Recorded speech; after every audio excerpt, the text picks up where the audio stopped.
Welcome to the show, everybody. Michael with Coronavirus Diaries, and today I'm fortunate enough to be able to speak again with Dr. Scarbrough, a practicing clinical psychologist in the Twin Cities, Minneapolis, St. Paul. Dr. Scarbrough, how are you? I'm doing good. Thanks for having me back. Round three. Yeah.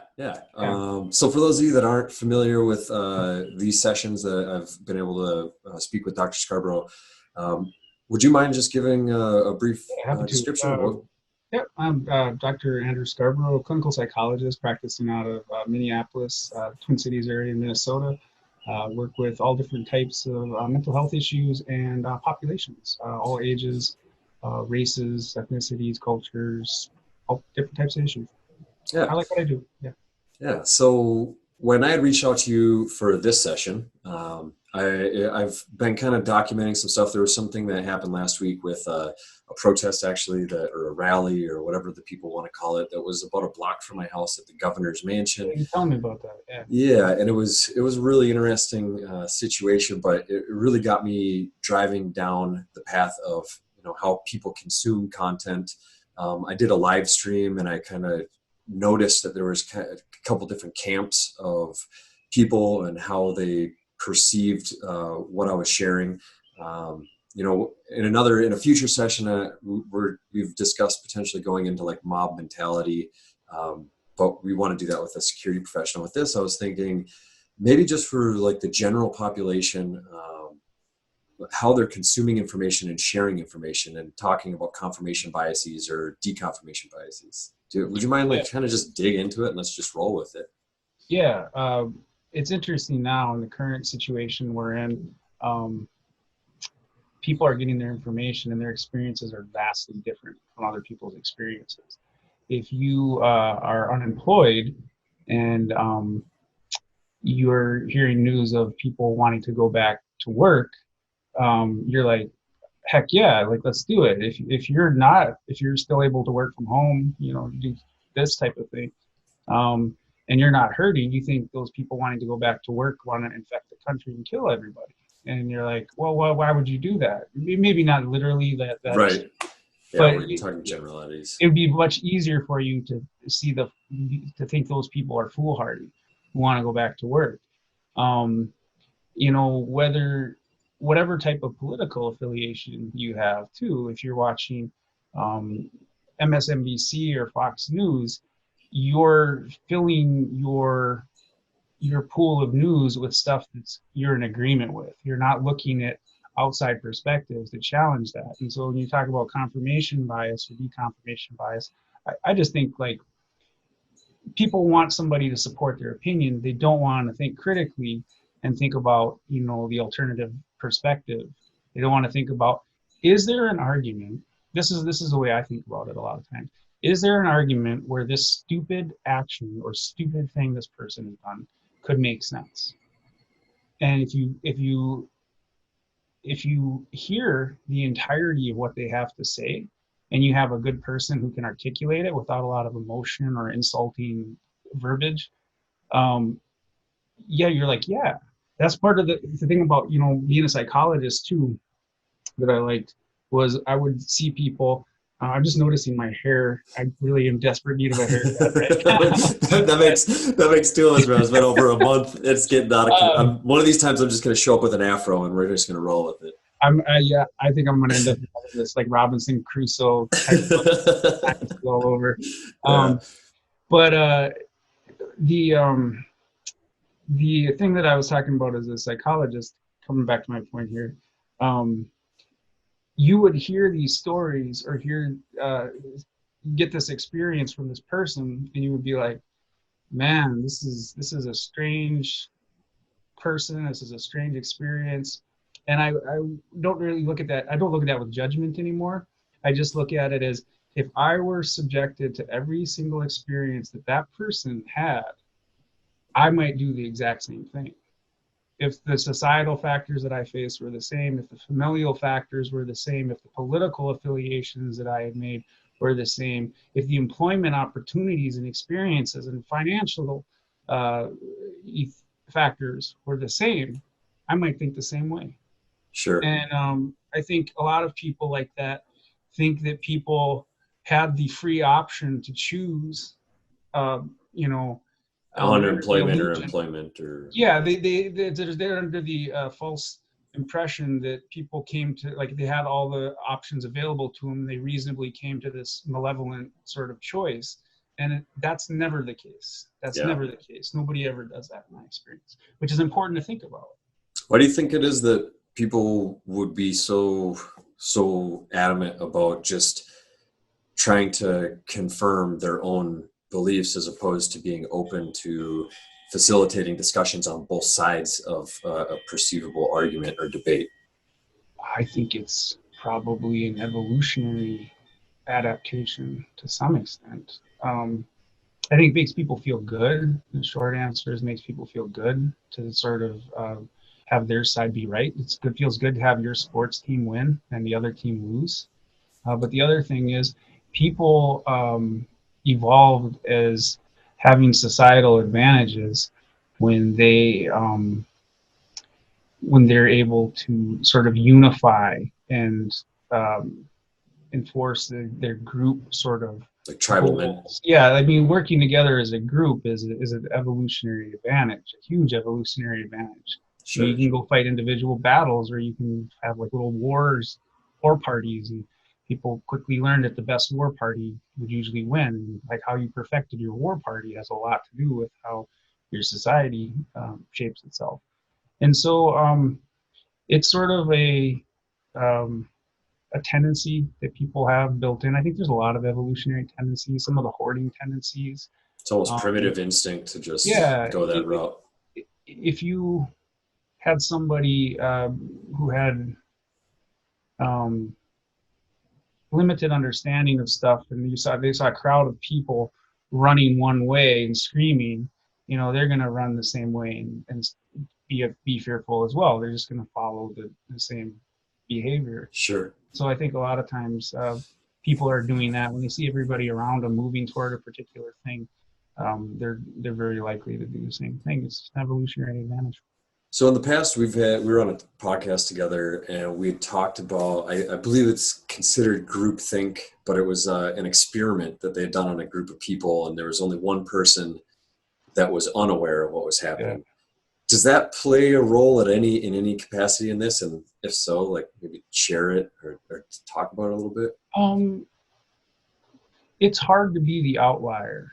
The experiment you're thinking of is a design by a guy named Solomon Ash, who had three different line segments, and then 11 of the people were in on the experiment, and they would all say that the medium line segment was the longest, and the 12th person who wasn't in on it also agreed with that, even though it was clear that the 11 people were wrong. So you're talking there's three different lines. Yeah, there And was for the like, people that aren't familiar, there's three lines on a paper or a yeah, screen and one of them is obviously longer than the others, and there's others yeah, that are let's say you have shorter. five unit line, a 7 unit line, and a 9 unit line. Which line is the longest?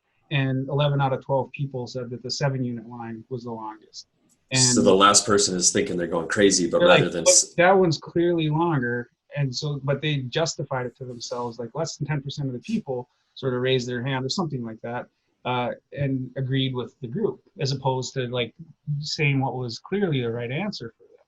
And I sure, think a lot of people will do that. A lot of people just simply conform because it's easier. And also, too, if you think of the fact of what it's like to be the outlier, what it's like to, got a target on your back. yeah, I was encouraged. I'm not going to give any identifying information away, but Please don't. yeah, I have the PA coming down on me. But Yeah. I was really encouraged by this girl that I had worked with. She was talking about how um, there was a political debate, pro-life versus pro-choice in her class, and everybody in her class, and just to sort of protect the identity and the situation, not get too Sure. into it. I won't say which side she was on, but she was the only one in her class that supported the one side of Out of this, all the kids, out of or all out of the the kids. students. Because Wow. like what happened was too, and as she was sharing this story, I was thinking of this social conformity and stuff like that. And I was like, well, a bunch of kids probably ran up to the one side of it right away. And then so like all the other kids were like, oh, clearly that's the right answer. Because I had a hard time believing that, what is it, 29 out of 30 kids all Right.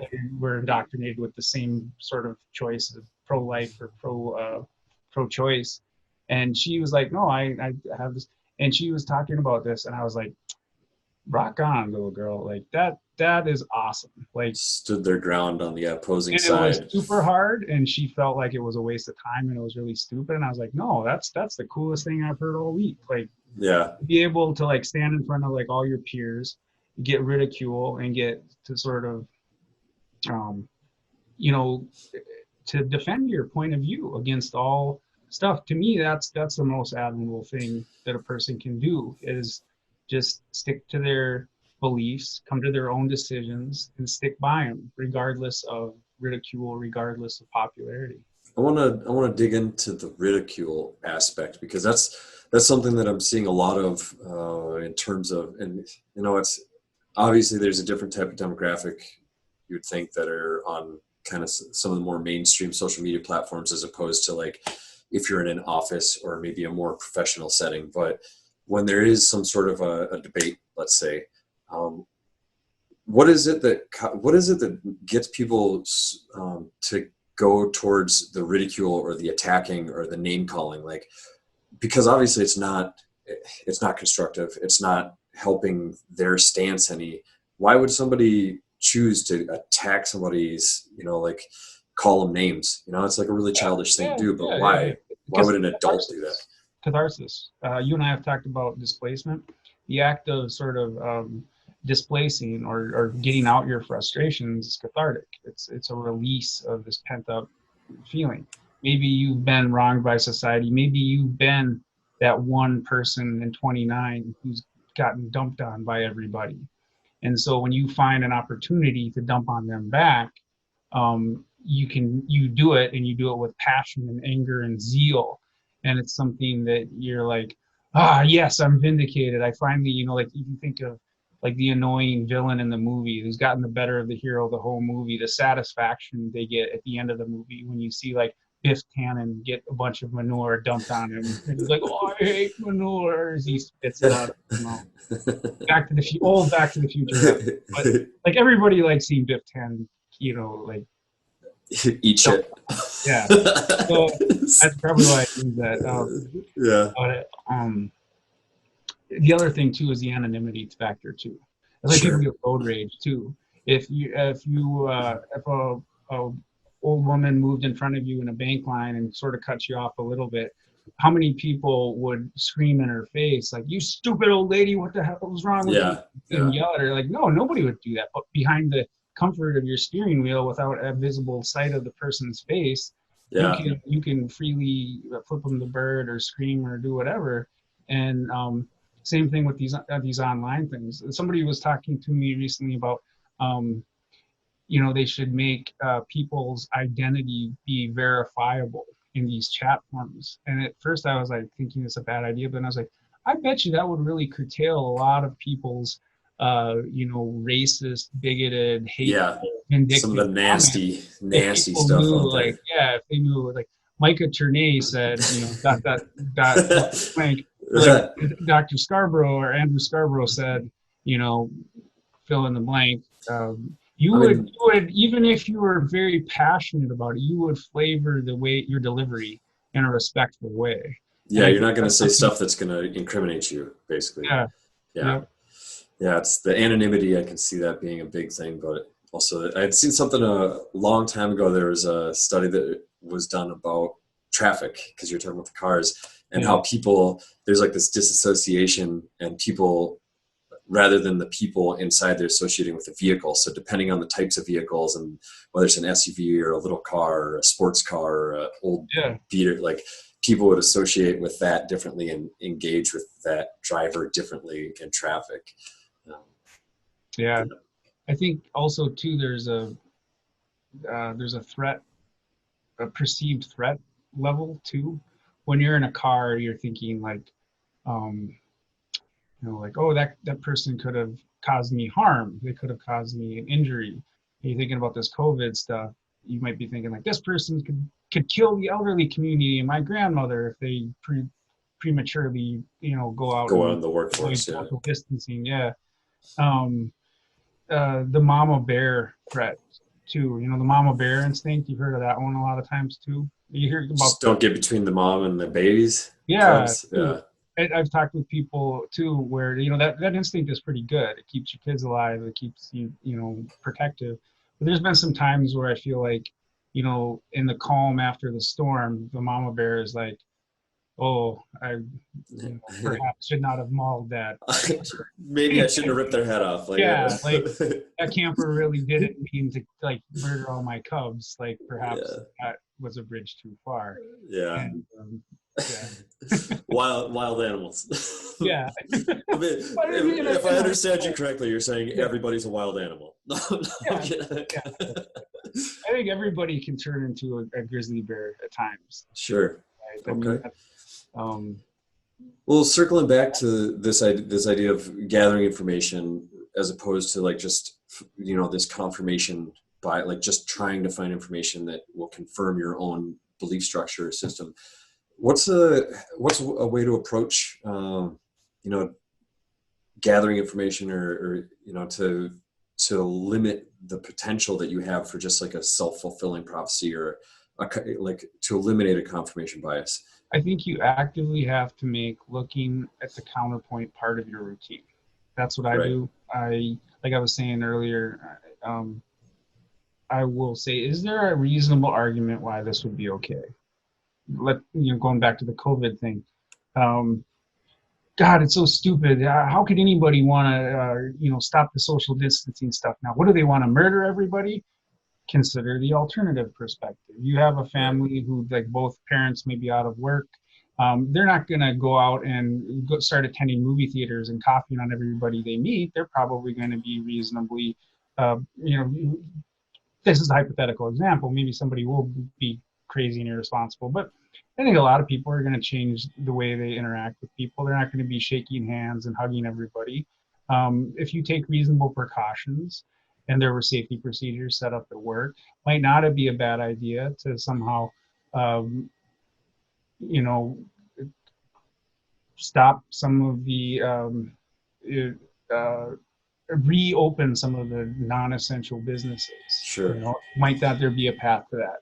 And then if you look at all those, maybe you still are like, I still think social distancing is still a good idea. I think we need to be strong about this, but your venom and your vitriol it has a much more sort of mild taste. There's not as much um, um, misplaced hatred. There's a reasonable respect, maybe an understanding from where people are coming from, but a sort of civil disagreement that you can still have. Sure. And Just got to be unless open to you, dialogue as yeah, opposed to unless you look for that, um, you don't necessarily need to go watch two contrasting news networks all the time. But even if you were just to think in your mind for a second, just like let's say that I were that person, why would I want to engage in this thing that I'm so against? Is there a sure. reason that this might make sense? Could I come up with a path to get to that train of thought? Hopefully you could. Even though it might be really really hard to do, I think it gets easier the more you train yourself to Sure. do that. I've been doing this for a while, but I think anybody can I do this. appreciate information from both sides of it. It just, Yeah, I don't know. I don't like the idea of just surrounding. Some people call them yes men. Like if your entire clique is just people that are going to always just tell you yes or reaffirm your own thoughts. Um, I was talking to you about like this sort of the way that Trump's name can taint stuff for people yeah, sometimes. and And not being regardless political, but regardless what your belief structure is, yeah, which political party, but if he were to vote, like if he was binary and there was like a one or a zero to every decision, like statistically, you're going to agree with him on some stuff at some point, just right, by the odds of probability. Like, regardless of which camp you're a part of, which yeah, yeah, and I think there are a lot of people out there that would say like, well, this is inherently wrong just because he lined up as on the one column for this, and sure, like, well, that's clearly the wrong choice then. And I really hate that reductionist type of thinking. To me, you know, I don't want to get into the political thing It's basically here. just choosing based on someone's affiliation or The their binary party. factor, like I'm going to choose my political party based on this one issue, I was and I talking hate the with two party. yeah, I was Go talking ahead. with somebody else earlier about something very similar to this in that uh, if if you God, it just totally slipped out of my mind. No, I'm feeling pretty dumb here. But it would almost make sense if you can vote on issues rather than the candidates. Like if they were to give everybody, be like, um, are you in favor of this, yes or no? And they were just to do that. Oh, Um, right. I remember what it was. So the notion of in the States, for anybody that potentially will see this that's not in the States, pro-life, pro-choice is a really big debate. Pro-gun versus anti-gun rights is a big debate in the yeah, States. And we were talking about how there are some folks that they will base their entire decision on the president for voting or for anybody in office, senators and legislatures, on that alone. So they could be a horrible person except they're pro-life or pro-choice, yeah. and they will base their entire decision on that one fact alone and damn everything else because that's the thing that's the most important. And one could say too, like you could use this sort of, is there a reason for the point that I strongly disagree with? Somebody in the pro life camp might be like, I can't stomach anybody who would actively go out and murder babies, and like that's what they're holding on to. That's pretty Like, heavy duty. but but it's like, well, consider really intently, would there be a reason? Can you come up with a scenario where somebody, terminating a pregnancy would be a reasonable choice? It wouldn't be completely unreasonable. It wouldn't be, um, are there factors that could get you there? I would hope some people could. I think some See people are both just going to sides. snap to that. Yeah, some people are going to snap to the narrative of like a malevolent person in a black trench coat going off to murder babies in the night, and Right. that's what they're thinking of. And it's like, that's not usually the case. Usually, there's a reasonable opposition that There's you always the will have on. variables. Yeah. Awesome. Well, I think we definitely went down into into the discussion like I was hoping we would, and kind of knocked some things around and threw some concepts around. Be interested to hear any of the viewers, listeners, your thoughts. Throw them in the comments below. We are trying to, potentially if we get enough interaction, engagement in the comments, we'll probably open up a live stream where, any of you that are interested in pitching around some ideas, you'll be able to comment and live stream, and Dr. Scarborough will be able to engage with you then. Was there anything that you wanted to touch base on before we Nope, go? I'm All right. good. Well, I Everybody's really appreciate it. I know you're grinding all day. It's pretty late in the evening right now. You got an early morning ahead of you. So thank you again, as always, Dr. Scarborough. I really appreciate your time and your expertise, your insights. And everybody in the viewers and listeners, if you want to reach out to Dr. Scarborough, his email will be down below. Stick around. We got more coming at you here in the near future. So thanks again.